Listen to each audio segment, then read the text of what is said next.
Doctor Prada, en las últimas horas las fuerzas militares han estado, digamos, en el ojo del huracán de la discusión política en torno de esta campaña. Hasta el propio ministro de Defensa hizo un llamado a todos los sectores políticos, sin excluir ninguno, para que dejaran de manosear a las fuerzas militares en este proceso.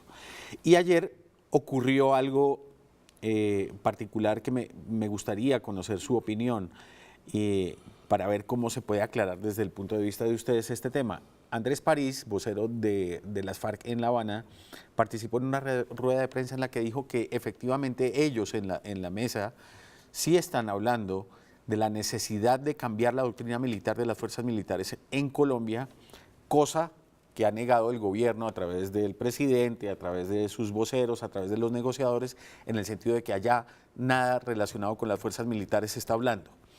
¿Qué opina usted de lo que dijo Andrés París? Hace algunos meses fui yo a La Habana con un grupo de congresistas a hablar de los mecanismos de refrendación del proceso de paz. Primero, decirle a los colombianos que cualquier cosa que se negocie en La Habana va a venir a ser votada por los colombianos en las urnas. Es decir, es usted, el colombiano que nos está oyendo, quien va a definir si acepta o no acepta esos acuerdos, cualquier cosa. Cuando fui a La Habana, estuve 7 horas dialogando con los negociadores de las FARC. Y en esas 7 horas, claro que ellos hablan del tema de los militares. Imagínense que yo estaba siendo en ese momento ponente del fuero penal militar, que para ellos es una ofensa que uno defienda el fuero penal militar. Y pusieron sobre la mesa el tema de que qué colmo que el Congreso de la República no aportara la paz porque está dedicado a defender a los miembros de la fuerza pública. Lo que tuvimos la oportunidad de decirles es: ese tipo de temas no se vienen a negociar acá, ni nosotros venimos a que ustedes cuestionen o no nuestro apoyo a las fuerzas militares, que es inquebrantable, que es un apoyo de corazón y de gratitud enorme, que nos produce orgullo apoyar a nuestra fuerza pública. Claro que Andrés París estaba en esa mesa, y todos los que estaban en la mesa, que eran todos los negociadores, pretendían poner el tema de los militares y acorralarnos en el tema de que no aprobáramos el fuero penal militar. Esos temas, ellos los pueden dialogar. El señor París puede hablar de que hay que cambiar la doctrina militar o que hay que reducir la fuerza pública, pero son temas que no se negocian ni están en la agenda de negociación.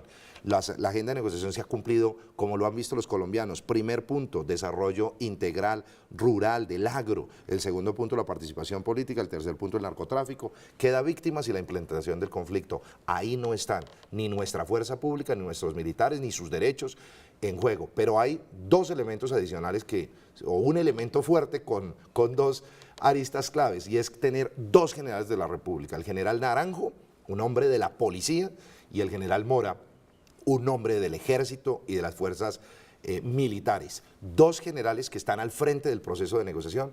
Yo no creo que a nadie se le pase por la cabeza que 2 generales de semejante talla siquiera permitan algún tipo de ofensa a la fuerza pública a través de una negociación, ni de la doctrina ni de las condiciones de la fuerza pública. Ese tema no se negocia. Si por alguna razón algún colombiano todavía tiene duda de que se negocie algo de este tamaño, pues va a venir a las urnas, y aquí nosotros mismos rechazaríamos ese punto del acuerdo. De tal manera que pueden tener la certeza nuestros militares, nuestros policías, de que nuestro corazón está aquí y nuestra concepción de Estado está con el fortalecimiento de esta fuerza pública. ¿Qué pretenden entonces la FARC con este tipo de pronunciamientos? Hace un rato le decía que los jefes de debate en contra de la reelección del presidente son las FARC. Yo creo que no contribuyen en nada, generan seguramente empoderamiento de ellos frente a su tropa. Ellos utilizan los micrófonos.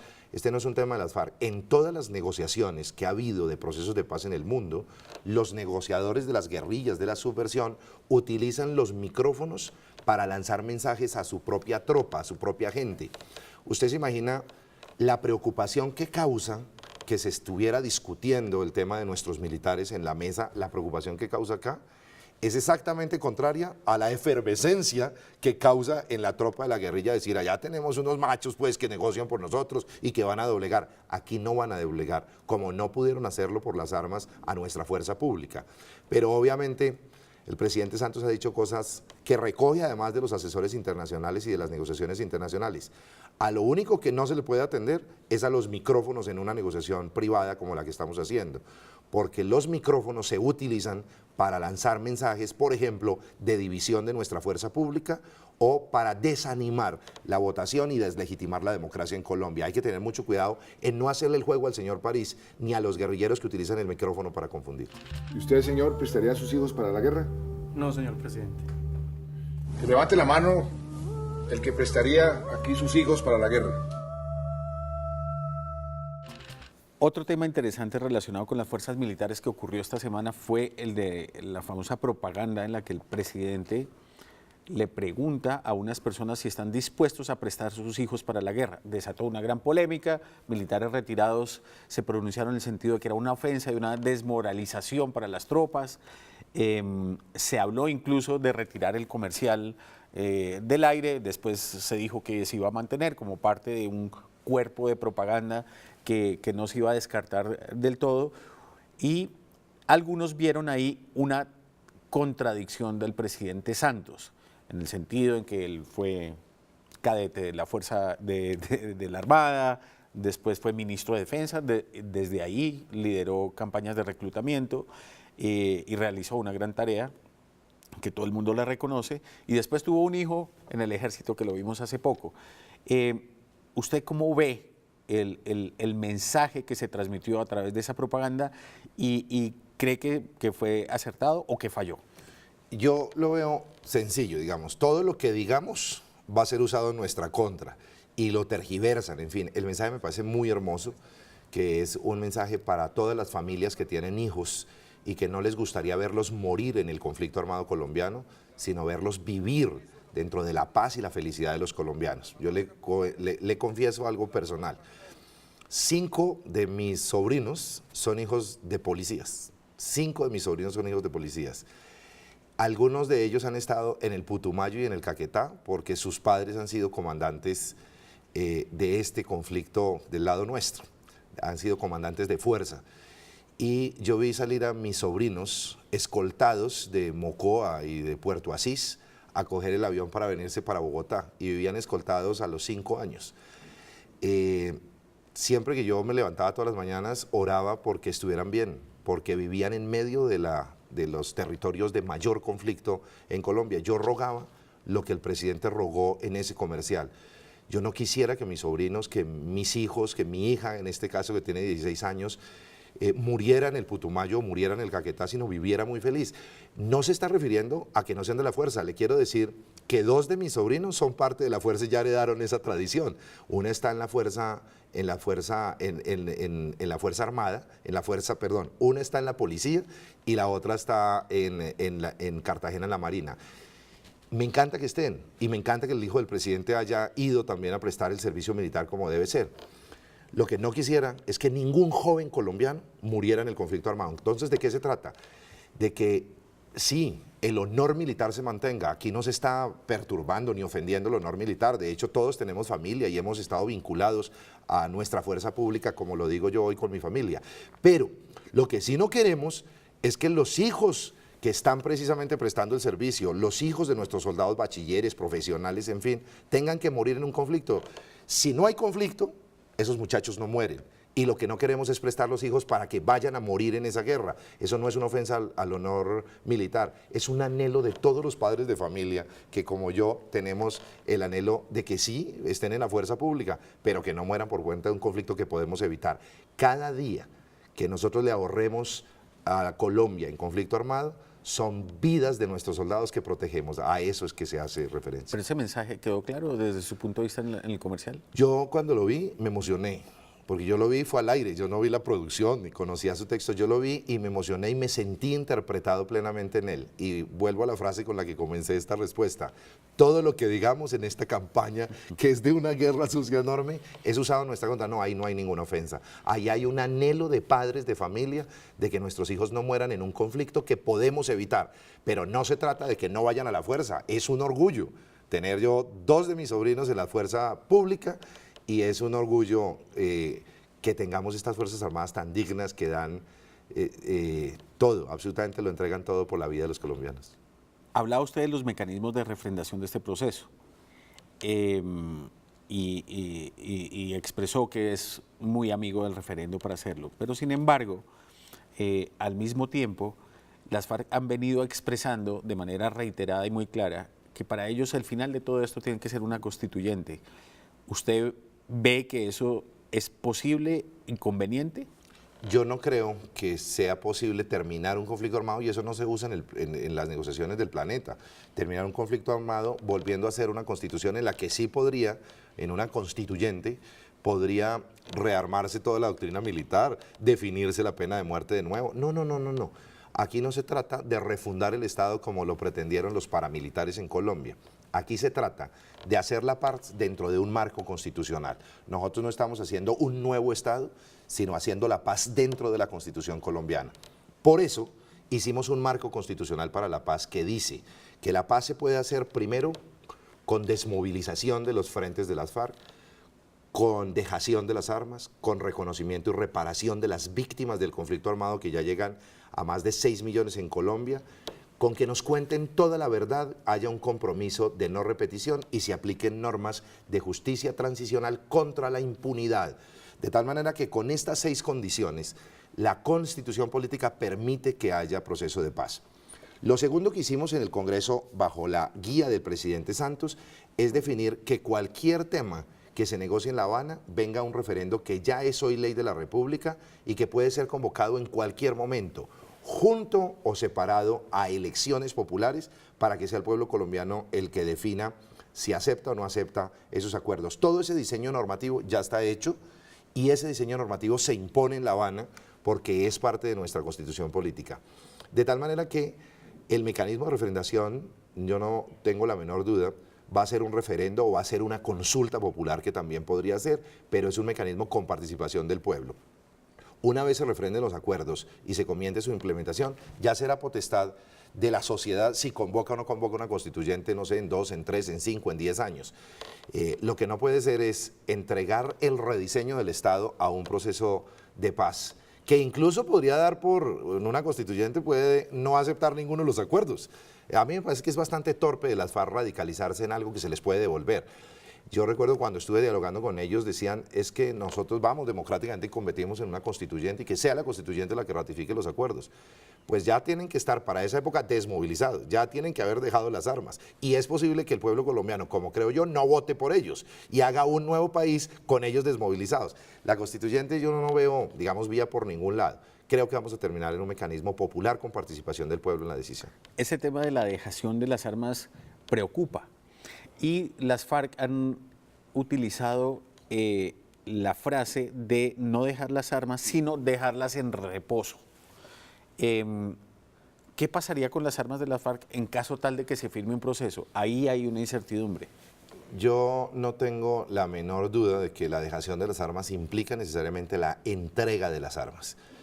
Se puede la entrega de las armas a nuestra fuerza pública, a nuestro Estado, a nuestro gobierno, o como ocurre en muchos procesos, y ha ocurrido en Colombia, la fundición de las armas, la eliminación de las mismas o la entrega a la comunidad internacional para que la comunidad internacional disponga de ellas. Estoy hablando de Naciones Unidas, de los países garantes que nos están y los acompañantes que nos están. ¿Los países garantes es Venezuela? ¿Entregarle las armas a Venezuela? No, yo creo que ellos son garantes de que las armas se destruyan, son garantes del acompañamiento. Esto tiene que ser un proceso absolutamente serio, que no dé duda alguna de que las meten debajo de la tierra y dentro de un mes, si no les gustó algo, entonces van a la tierra, las desentierran y nos matan. No, esto tiene que ser un proceso serio y la dejación de las armas es la dejación definitiva de las armas, no una dejación temporal, porque si no tendríamos que firmar acuerdos temporales y de eso no se trata.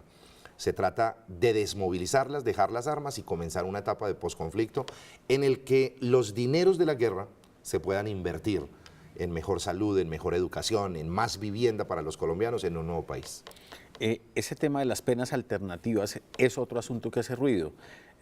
¿Usted está de acuerdo en que guerrilleros que hayan sido responsables de delitos atroces lleguen al Congreso de manera directa, por ejemplo? No, hay normas internacionales que lo impiden. Y el marco constitucional para la paz dice que habrá justicia transicional en que se apliquen penas que incluso pueden ser alternativas. Eso fue a la Corte Constitucional Colombiana y analizó no solamente la constitucionalidad, sino lo que llaman los juristas la convencionalidad, es decir, la subordinación de la norma no solo a la Constitución, sino al derecho internacional.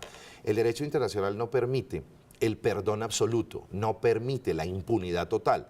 De tal manera que el marco aprobado por el Congreso de la República y por la Corte Constitucional en el escenario internacional impone restricciones para quienes aspiran a hacer política. Yo estoy convencido que los autores de los delitos atroces que han afectado a los colombianos en materia de terrorismo contra la población civil, de masacres, de asesinatos, de secuestros, no van a ir seguramente nunca al Congreso de la República y van a tener que ser objeto de penas que la comunidad internacional va a reclamar.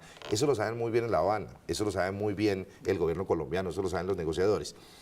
Ahora, hay un margen para imponer penas alternativas. Esas penas alternativas deben ser impuestas mediante ley del Congreso de la República que tiene que desarrollar una vez el proceso de paz esté avanzado en la negociación de este punto y se firmen los acuerdos finales de paz. El Congreso tendrá que definir básicamente la tasación de las penas y la forma como ellas se van a implementar, de tal manera que ese tema está, uno, por negociarse y dos, por implementarse a través de ley que debe expedir el Congreso de la República en la etapa del posconflicto cuando se firmen los acuerdos de paz. Por esa razón, decir que este proceso de paz va a tener impunidad es una falacia de un tamaño de una montaña. No es cierto y apenas está comenzando el debate sobre ese tema. Usted es un político experto. Yo quisiera que me explicara los políticos cómo ven la forma de movilizar a los ciudadanos a una elección presidencial, particularmente a esta segunda vuelta. ¿La gente vota por las propuestas? ¿Ustedes creen que la gente tiene claras las propuestas de los candidatos o vota por una figura que le genera una confianza o una afinidad en un tema fundamental, por ejemplo, como este de la paz? Yo creo que hay una mezcla de todo, creo que hay una mezcla de propuestas. En este caso, paradójicamente, que la guerra sucia reemplazó en la primera vuelta el escenario de las propuestas, hay escenarios como este programa y como muchos medios de comunicación que facilitan el que la gente conozca. Yo creo que en este caso hay dos campañas completamente diferentes. Esta campaña del señor Oscar Iván Zuluaga, que estoy seguro va a acabar con el proceso de paz y va a prolongar el conflicto armado, y está la campaña del presidente Santos, que es una campaña de paz, una campaña de reconciliación y de diálogo. Creo que la gente va a tomar mucho la decisión pensando en el destino de Colombia, y puede haber grandes sorpresas en las elecciones, pero los colombianos vamos a definir nuestro futuro, o este futuro del conflicto armado o este futuro de la paz negociada a través del diálogo. Y eso es votar con ideas en la cabeza. A mí me parece que el que se haya polarizado, digamos, el discurso no es en sí mismo malo. Es malo que se utilice, por ejemplo, el engaño a la gente o el engaño a la fuerza pública, pero que la gente sepa que hay dos modelos de sociedad en conflicto, que están enfrentados para las elecciones del 15 de junio, pues me parece que es votar con ideas en la cabeza. Ahora, la gente también vota por afecto. La gente todavía vota en muchas partes de Colombia por su partido, vota por la orientación de sus líderes regionales, vota por el interés concreto individual que ve reflejado en los programas de los candidatos. Quienes más tienen interés en la educación o tienen interés en la salud o tienen interés en la vivienda, pues observan cuál de las propuestas les genera más confianza, y también vota la gente por el carisma individual y por lo que significa la confianza que despierta cada uno de los líderes. Una pregunta que es obligatoria y que a uno siempre le hacen: ¿usted por quién votaría? ¿Por Oscar Iván Zuluaga o por Juan Manuel Santos? Piénselo de la siguiente manera: ¿a quién de los dos le dejaría a los hijos para que se los cuide, se los críe? ¿Quién de los dos es mejor papá? Y por ese termina la gente votando por sentimiento. La política también es sentimiento y también es pasión. Luego es una mezcla de ideas, de afinidades políticas, de carismas. Es una cosa compleja, no es fácil. Bueno, finalmente, ¿y usted cómo va con su música y sus motos? Bueno, no, mis ratos libres. La mayor fuente de felicidad es mi hija. En esta campaña, esto es una tragedia. Este fin de semana salió conmigo a la calle. Tiene 16 años, está estudiando en el colegio todavía.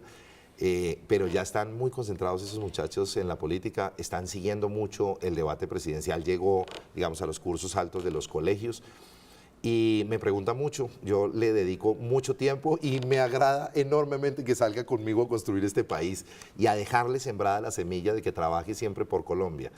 No me gustaría mucho que hiciera política, este es un medio muy duro y muy agresivo, preferiría que fuera más bien la otra parte que tengo yo, que es la música. Ella toca piano, es parte de la orquesta del colegio. Me encanta muchísimo tener la posibilidad de ir a verla, no me pierdo sus conciertos y sus presentaciones artísticas.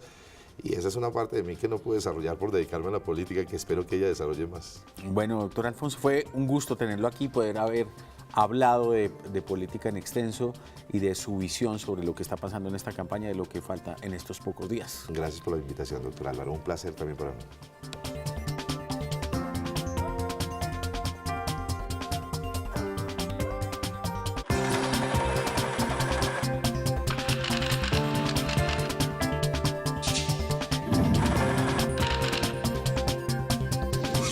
Palabras más con Álvaro García.